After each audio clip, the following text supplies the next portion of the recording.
तो बस परीक्षा का दिन आ ही गया। सारी मेहनत, सारी तैयारी, सब कुछ इसी एक दिन पर आके टिक गया है। तो चलिए आज बात करते हैं उस रणनीति की जो इस दिन बेहतरीन परफॉर्मेंस देने में मदद करेगी। शुरुआत एक ऐसे नंबर से करते हैं जो शायद चौंका दे। वो नंबर है 20%। रिसर्च बताती है कि करीब 20% स्टूडेंट्स इसलिए फेल नहीं होते कि उन्हें कुछ आता नहीं था, बल्कि उन छोटी छोटी गलतियों की वजह से फेल हो जाते हैं जिनसे बचना असल में बहुत आसान था। तो फिर सवाल ये उठता है कि अगर सारी बात सिर्फ नॉलेज की नहीं है तो फिर असली दुश्मन है कौन? देखिए, ज्यादातर मामलों में ये दुश्मन होता है तैयारी में हुई गलतियां, थकान और एक ऐसा बायोलॉजिकल ट्रैप जिस पर हमारा ध्यान ही नहीं जाता। ठीक है, तो चलिए इसे ठीक से समझते हैं। हम इस पूरे गेम प्लान को 4 खास नियमों और एक फाइनल चेकलिस्ट में तोड़ेंगे ताकि तैयारी एकदम पक्की हो। पहला नियम, और शायद सबसे मुश्किल नियम भी यही है, ये जानना कि रुकना कब है। अपने दिमाग को ना एक स्मार्टफोन की बैटरी की तरह समझिए। एक बार जब वो 100% चार्ज हो जाती है तो उसे और चार्ज पर लगाए रखने से बैटरी खराब हो सकती है ना।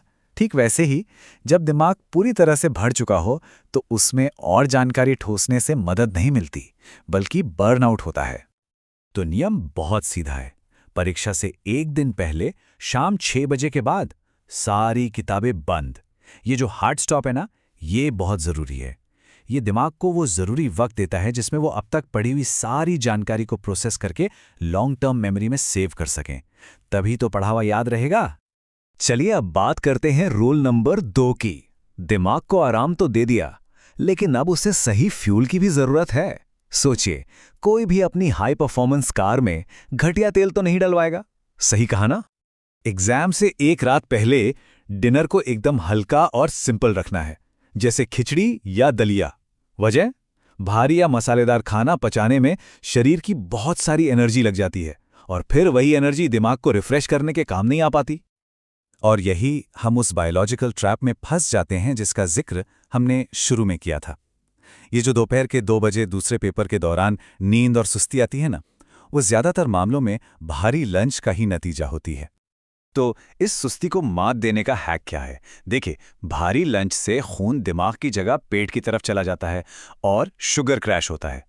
वहीं दूसरी तरफ अगर हल्का नाश्ता जैसे कोई फल या जूस लिया जाए तो शरीर को तुरंत और स्टेबल एनर्जी मिलती है और सबसे बड़ी बात, फोकस बना रहता है। जैसे कि एक केला, सेब या कोई जूस। बस ये चीजें सच में गेम चेंजर साबित हो सकती हैं। आसान, असरदार, और ये दिमाग को तेज और एक्टिव रखती हैं, वो भी बिना किसी बोझ के। ठीक है, अब आते हैं रूल नंबर 3 पर। अपनी एग्जाम डे टूल किट तैयार करना, मतलब लड़ाई के लिए अपने हथियार तैयार रखना। इसका सीधा सा मकसद है कि लास्ट मिनट पर कोई पैनिक ना हो। तो इस किट में क्या क्या होना चाहिए? सबसे पहले एडमिट कार्ड, और मैं कहूंगा कि इसकी 2 कॉपी रखें, एक मेन और एक बैकअप। दूसरा, ओरिजिनल आईडी कार्ड, फोन में फोटो नहीं चलेगी, फिजिकल कार्ड ही चाहिए। और तीसरा, सही पेन, यानी एक मोटे टिप वाला बॉल पॉइंट पेन।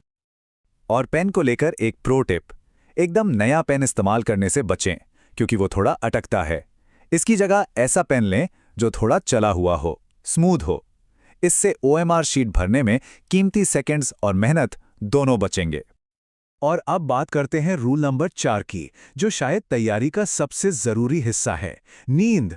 इसे अपने दिमाग का सीक्रेट रीस्टार्ट बटन समझिए। डेटा बिल्कुल साफ है। 8 घंटे की नींद के बाद दिमाग की परफॉर्मेंस ऑप्टिमल होती है। वहीं 4 घंटे की नींद में सोचने समझने की शक्ति काफी कम हो जाती है। इसे ऐसे समझिए, रिसर्च ये बताती है कि सिर्फ 4 घंटे की नींद लेकर एग्जाम देने का मतलब है अपने परफॉर्मेंस में लगभग 10 आईक्यू पॉइंट्स की गिरावट लाना। ये बहुत बड़ा नंबर है। तो चलिए अब इन सारे नियमों को मिलाकर एक फाइनल एक्शन प्लान बनाते हैं, खास तौर पर एग्जाम वाले दिन के लिए। सबसे पहली बात, सेंटर पर कम से कम 30 मिनट पहले पहुंचना है। इससे लास्ट मिनट की भागदौड़ और टेंशन से बचेंगे। दूसरी बात, वहां पहुंचकर किसी के साथ भी पढ़ाई की बातें नहीं करनी है। इससे सिर्फ घबराहट होती है। बस शांत और फोकस्ड रहना है। तो एक बार फटाफट से पूरे 24 घंटे के प्लान को रिकैप कर लेते हैं।